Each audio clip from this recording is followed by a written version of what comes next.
Welcome to Adulting 101. Today, comparison shopping. What is comparison shopping? Well, it's when you check different sources for the same or similar products to find the best price. Why would you comparison shop? To save money, of course. A small investment of time can save you a lot. Who does comparison shopping? Everyone! Surveys show nearly everyone is willing to spend time to find the best deal on expensive things, and most people do take some time to comparison shop for smaller purchases too.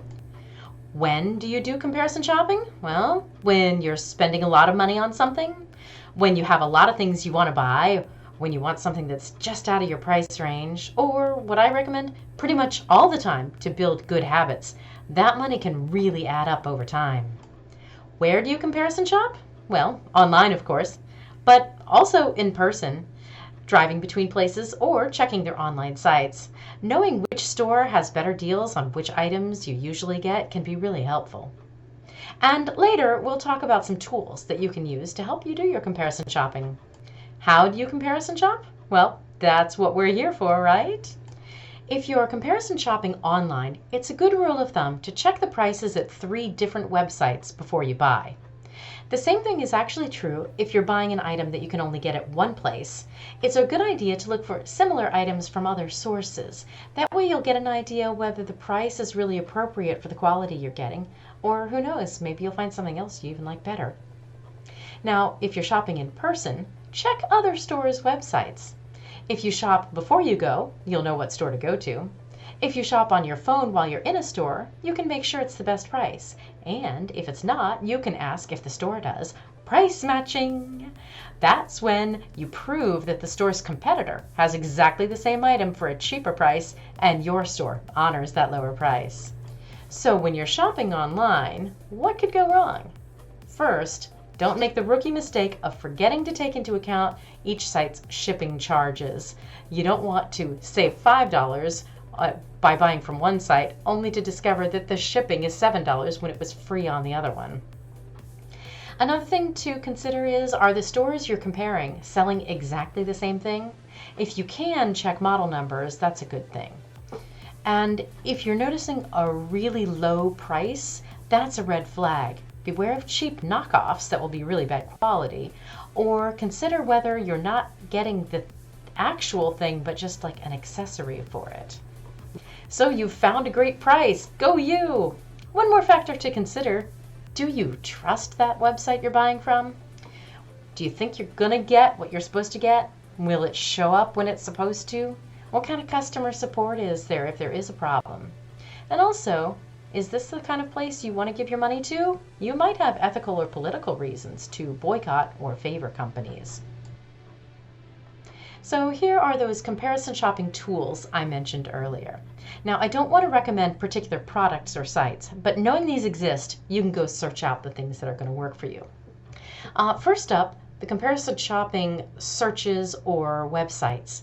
This gives you a quick glance at what a whole bunch of different people charge for the same item. Now, you do need to click through to make sure that that price is accurate, because sometimes the feed can be off. It's very important, I think, for you to go and get yourself a shopping app. It helps you keep track of prices for different items from different locations. Just do a quick search in your app store. A lot of different apps have different options, and you can pick something that really matches what you need.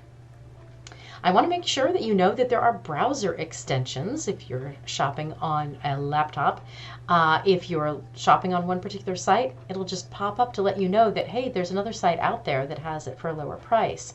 That can really save you some time and brainstorming who to look for. There are also couponing apps that you can just have running in the background. This is kind of nice. When you actually go to buy something, it will automatically apply any coupons it can locate for that particular site. And finally, get yourself a wish list. Now, okay, you probably have like an Amazon wish list or wish lists at a lot of different places, but you can get a site that holds your wish lists for every website you visit. Save everything you want. Now, how does this save you money? Because it keeps you from impulse buying. If sometimes you're afraid that you won't ever find this thing again, put items that you like into this wish list site and come back later when you have a cooler head or when you have more time to comparison shop. And that way you won't end up filling up your room with stuff that you loved for the first day or 30 minutes and then didn't actually care about having. But what if you don't know what item you actually want? So I would love to talk about how to make decisions, but that's really too big for this video. So I'm going to give you just this one tool.